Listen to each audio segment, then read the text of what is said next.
அதிசய அதிசயங்களின் ஆரம்பம். அதிசயா அதிசயம் நடக்கும் நிச்சயமா. Welcome to IPS finance. நிஃப்டியை பொறுத்த வரைக்கும் வெறும் 11 புள்ளிகள் அதிகரித்து 24,631 முடிவடைஞ்சிருக்கு. சென்செக்ஸை பொறுத்த வரைக்கும் 57 புள்ளிகள் அதிகரித்து 80,597 முடிவடைஞ்சிருக்கு. வாங்க நம்ம பொருளாதார விமர்சகர் நாகப்பன் சார்கிட்ட பேசலாம். சார் வணக்கம். வணக்கம் சிவி. நேற்று நம்ம இறங்கும்னு எதிர்பார்த்தோம் சார். பிளாட்டா முடிஞ்சிருக்குன்னு வந்து சொல்லலாம். கரெக்டா.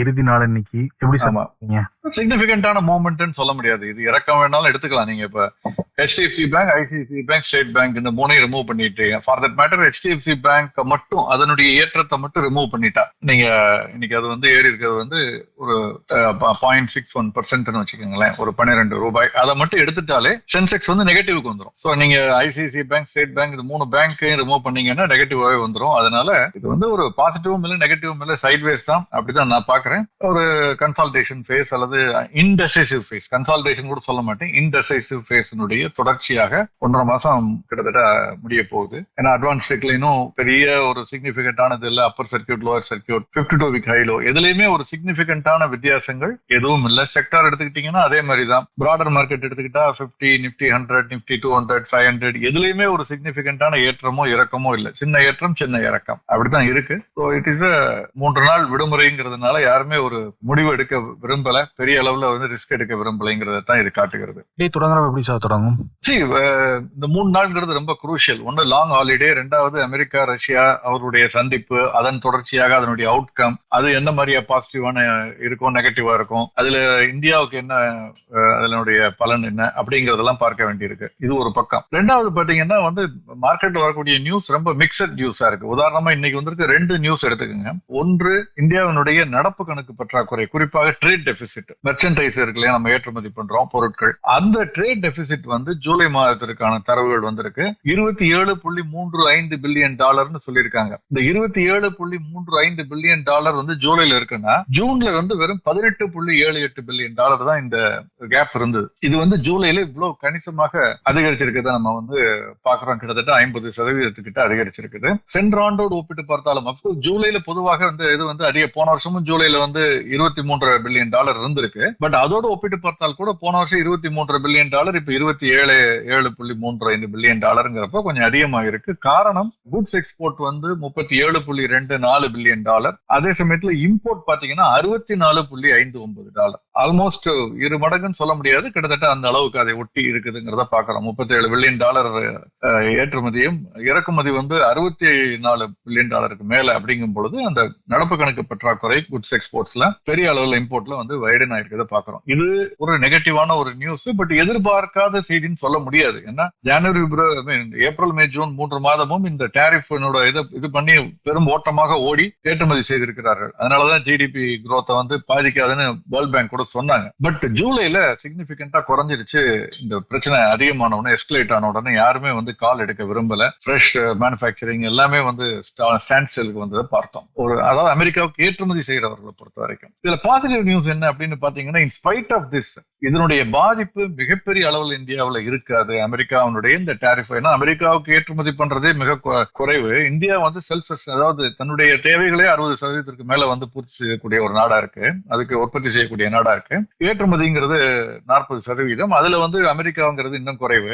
அதுல வந்து நிறைய விலக்குகள் பெற்றது இருக்கு. மருத்துவ பொருட்கள், அதாவது மெடிக்கல் இது வந்து எக்ஸம்ப்டட், பார்மசூட்டிக்கல் ப்ராடக்ட்ஸ், அந்த மாதிரி எலக்ட்ரானிக் குட்ஸ்ல சிலது எக்ஸம்ப்டட், இப்படி ஒன்னொன்னு எக்ஸம்ப்டடா இருக்குது. அது எக்ஸம்ப்டட் ஆகாதுல 232 செக்ஷன்ல வந்து 25 இருக்கிறது சில இது இருக்கு. சோ அதனால வந்து மொத்த ஜிடிபியில 1% தான் இது பாதிப்பை ஏற்படுத்தும்னு S&P குளோபலுடைய கணிப்பா இருக்கு. Standard and poor global rating பாத்தீங்கன்னா, இந்தியாவினுடைய long term sovereign credit rating BBB- ஏற்கனவே இருந்தது, இப்ப BBB அப்கிரேட் பண்ணிருக்காங்க. இவ்வளவு பிரச்சனைகள் நம்ம எல்லாம் பேசிட்டு இருக்கோம். சர்வேஸ் அரங்கில இந்தியாவுடைய ஸ்டேச்சர் எப்படி இருக்கும், என்ன மாதிரி ஆகும், என்ன பிரச்சனை பேசிட்டு இருக்கும் பொழுது S&P குளோபல் BBB அப்படின்னு அப்கிரேட் பண்ணிருக்காங்க, BBB- இருந்து. ஏன்னா அவங்க சொல்லக்கூடியது, கோவிடுக்கு பிறகு தொடர்ந்து இந்தியாவுடைய பொருளாதார வளர்ச்சி ஸ்டாண்டிங் அவுட்டா இருந்தது. மற்ற உலக பொருளாதார விட பல இதை விட வந்து பெரிய அளவுல வந்து கம்பேக் வந்து ரொம்ப ஃபாஸ்டா இருந்தது, வேகமா இருந்தது, அதிகமா இருந்தது. அதே மாதிரி வந்து இந்தியாவுடைய இன்ஃப்ராஸ்ட்ரக்சர் எக்ஸ்பெண்டிச்சர் வந்து தொடர்ந்து அதிகரிப்பதற்கு வாய்ப்புகள் இருக்கு, அதிகரிச்சுக்கிட்டு இருக்குது. அதே மாதிரி ரொம்ப முக்கியமா பாலிசி ஸ்டெபிலிட்டி. இது நான் திரும்ப திரும்ப சொல்லிட்டு இருக்கேன். பல பேர் கேட்பாங்க இந்த கட்சிகள் மாறும் பொழுது ஆட்சிகள் மாறும் பொழுதுன்னு. 92க்கு பிறகு எந்த கட்சி ஆட்சிக்கு வந்தாலும் கொள்கை ஒன்றுதான். நீங்க மத்த ஊழல் மத்த குற்றச்சாட்டுகள் அப்படி இப்படின்னு இருந்தா அது வேற. பட் ஆனால் கொள்கைன்னு பாத்தீங்கன்னா தாராளமயமாக்கல், எல்பிஜி, லிபரலைசேஷன், பிரைவேடைசேஷன், குளோபலைசேஷன், இதுல எந்த விதமான மாற்றமும் இதுக்கு முன்பு இருந்த அரசியல் இல்லை, இப்பவும் இல்ல. சோ அதை வந்து பாலிசி ஸ்டெபிலிட்டி ரொம்ப இம்பார்ட்டன்ட் நினைக்கிறாங்க ரேட்டிங் இம்ப்ரூவ் ஆகிறதுக்கு. எந்த விதமான பாலிசி ஸ்டெபிலிட்டி இல்லாம இப்ப அமெரிக்கா பெருத்துக்கிட்டு இருக்கிறத நம்ம பாக்குறோம். அப்ப அவங்களுக்கு என்ன ரேட்டிங் கொடுக்க போறாங்கிறத நான் பார்க்க அவளோட காத்துட்டு இருக்கேன். பட் இந்தியாவுக்கு இது ஒரு பாசிட்டிவான செய்தி. என்னன்னா இந்த மாதிரி ரேட்டிங்ஸ் தொடர்ந்து அடுத்தடுத்து மேரில் லிஞ்ச் இப்படி பல நிறுவனங்கள் அதிகப்படுத்தும் பொழுது ஒட்டுமொத்தமாக இந்தியா வாங்கக்கூடிய கடன், அதன் மீதான வட்டி, அதனுடைய ரேட்டிங் நமக்கு சிவில் ரேட்டிங் மாதிரி தான் ஒரு விதத்துல பார்த்தா இதுன்னு வச்சுக்கோங்களேன். அந்த மாதிரி தான். சோ இது ஒரு பாசிட்டிவான நியூஸ். ஒரு பக்கம் ட்ரேட் டெபிசிட் வைடனாலும் இன்னொரு பக்கம் இந்தியாவுடைய சாவரின் ரேட்டிங் இம்ப்ரூவ் ஆயிருக்கு. அது மட்டும் இல்ல ஷார்ட் டேர்ம் ரேட்டிங் அதுவுமே வந்து அப்கிரேட் ஆயிருக்குது. ஷார்ட் டேர்ம் ரேட்டிங் வந்து A3 இருந்தது, இப்ப A2 ஆயிருக்குது. சோ எல்லாமே ஒரு பாசிட்டிவான செய்தியா இருக்குன்னு. அதனாலதான் மார்க்கெட் பாத்தீங்கன்னா ஒரு மாதிரி மிக்சடா, கன்ஃபியூஸ்டா பட் ஸ்லைட்லி பாசிட்டிவா மாற ஆரம்பிச்சிருக்குன்னு எனக்கு தோணுது. பட் 3 நாள் விடுமுறை திங்கள் என்று பார்க்கலாம். சார் இந்த ட்ரேட் டெபிசிட் அதிகமா இருக்குன்னு சொல்றீங்களா சார்? ஆமா. அதனால வந்து கரன்சியோட மதிப்பு குறைய வாய்ப்பு இருக்குங்களா? ட்ரேட் டெபிசிட் அதிகமாகும் பொழுது நம்ம நிறைய கொடுக்க வேண்டிய டாலர் வந்து அதிகமாகுது. நம்ம வந்து இறக்குமதி அதிகமா பண்றோம், இறக்குமதி குறைவா பண்றோம், ஏற்றுமதி குறைவா பண்றோம். அதனால ஏற்றுமதி மூலமா வரக்கூடிய டாலரை விட இறக்குமதிக்கு நம்ம கொடுக்க வேண்டியது அதிகமா இருக்கு. அப்ப நிறைய டாலரை சந்தையில வாங்க வேண்டி இருக்கும்.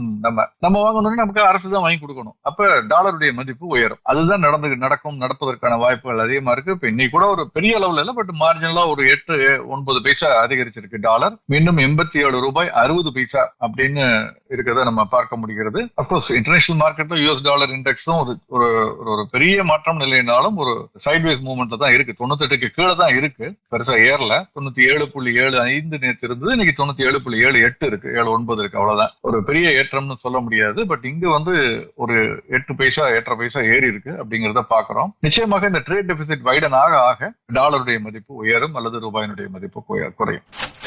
கமாடிட்டி சார், தங்கம் விலை கமாடிட்டிஸ்ல சிக்னிபிகண்டான ஒரு மூவ்மெண்ட்டும் இருக்குதா எனக்கு தெரியல. இன்டர்நேஷனல் மார்க்கெட்ல வந்து க்ரூட் வந்து $63 கீழே இருக்குங்கிறது நமக்கு ஒரு பாசிட்டிவான விஷயம். தங்கம் $3350 அருகாமையில் சைட்வேஸ் மூவ்மெண்ட்ல இருக்கு. வெள்ளி ஒரு சின்ன வீக்னஸ் காட்டுது, பட் $38 மேலதான் இருக்குதை நம்ம பாக்குறோம். இங்கேயும் அப்படிதான் MCX மார்க்கெட்லயும் அதே மாதிரி தான் பெரும்பாலும் இருக்கு. பட் கிரிப்டோ நேற்று வந்து ஒரு புதிய உச்சத்தை தொட்டது. பிட்காயின் வந்து 1,23,000 தாண்டியது. இன்ஃபேக்ட் 1,23,300 அப்படிங்கிற லெவலுக்கு எல்லாம் போனுச்சு. அதற்கு பிறகு இன்னைக்கு ஒரு 1.25% இறங்கி இருக்கத நம்ம பாக்குறோம். அதே மாதிரி இறங்கி இருக்க இன்னொரு விஷயம் பாத்தீங்கன்னா, தொடர்ந்து கடந்த வார கடைசியில இருந்து அதிகரிச்ச ஜாப்பனீஸ் இண்டெக்ஸ் JP225 இன்னைக்கு முதல் முறையாக இந்த ஒரு வாரத்துல வந்து ஒரு 1.5% இறங்கி இருக்கு. ஒரு 600 புள்ளிகள் இறங்கி 42,650 கிட்ட வந்திருக்கு. மற்றபடி ஐரோப்பிய பங்கு சந்தைகள் எல்லாம் சின்ன சின்ன ஏற்றத்துல தான் இருக்கு. அமெரிக்க பங்கு சந்தை மிக்சடா இருக்கதை பாக்குறேன். சோ பெரிய மாற்றங்கள் எதுவும் இல்லை, பொறுத்திருந்து பார்க்கலாம்.